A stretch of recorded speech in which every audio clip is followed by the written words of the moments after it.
All right, I just finished reading the entire Bible in just shy of 1 month.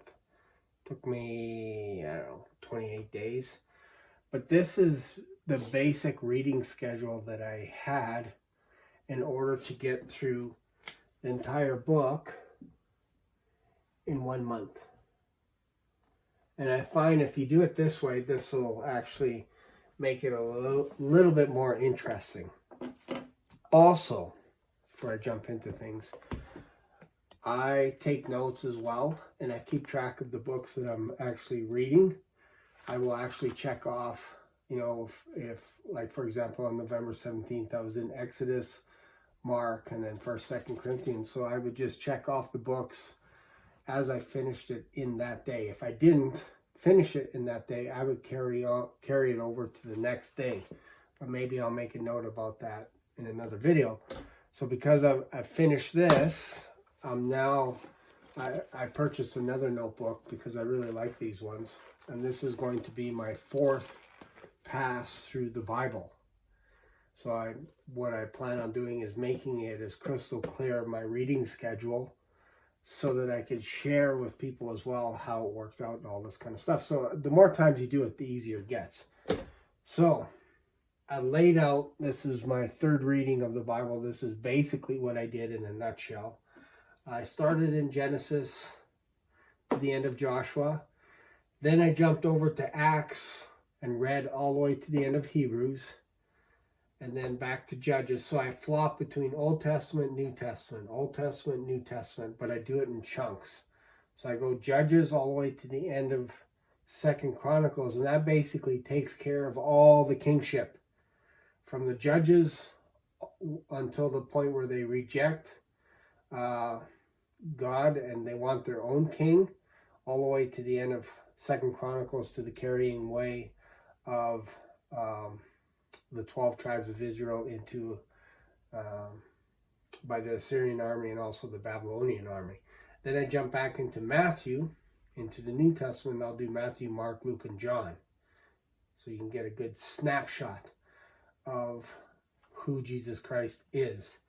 Then I jump over to Ezra, Nehemiah, and Esther. I do these 3 books. Ezra is just a fantastic read.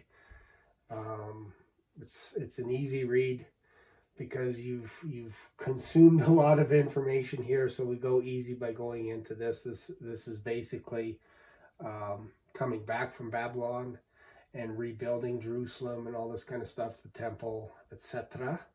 Then we go into James and carry on to the end of Jude, but we don't touch Revelations just yet. Then we go into a heavy hitter, which is Isaiah. After Isaiah is done, we jump into Romans and just the book of Ephesians, because you need to, there's so much in Isaiah. You got to read something else after that because you're just so full. Then I do Jeremiah and Lamentations, do them both together. And then we jump into the New Testament, doing Luke and Acts. Then we go to another heavy hitter, Ezekiel. But then we'll jump into Revelations, because these kind of tie in together. The writing is very similar. So this is probably going to be a little consuming, but we went easy. Not that this book is easier, but these are smaller books. So you can actually, when you get through Ezekiel, this will probably take you a couple of days to do that. Then you go into Revelations, and hopefully it'll Revelations shouldn't take you very long. It should take you maybe 30 minutes to get through that.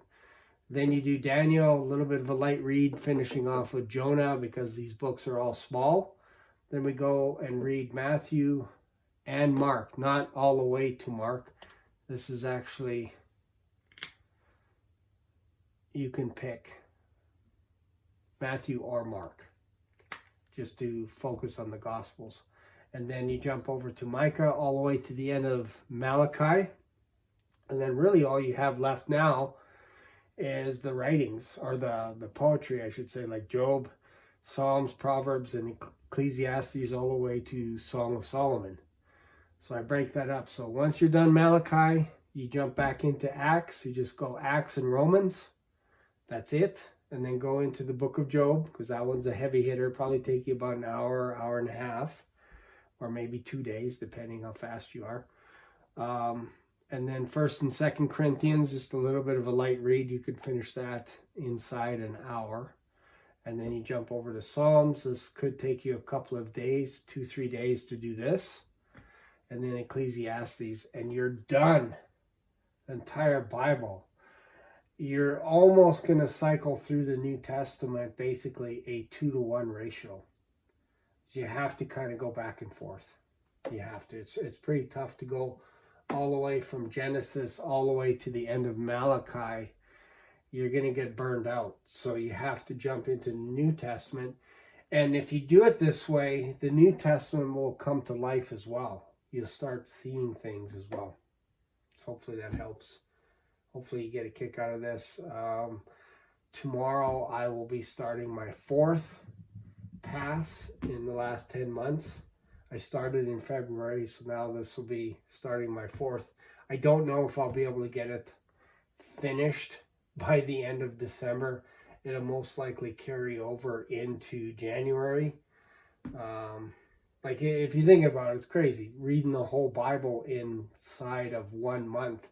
But don't forget, I'm also reading other books in the Bible outside of that. Like, I go every Saturday morning, I go through the entire book of Deuteronomy. That takes 2.5 hours. So when I first did this, I did this Saturday and Sunday, so that's 5 hours. And then the next Saturday I did Deuteronomy, and then I did it just yesterday or a couple of days ago, I did Deuteronomy as well. So that's kind of what I do outside of this, is I listen or read Deuteronomy every Saturday. But then that way everything else also makes sense as well. Everything hedges around the book of Deuteronomy. It's quite fascinating. Maybe I'll make a video about that.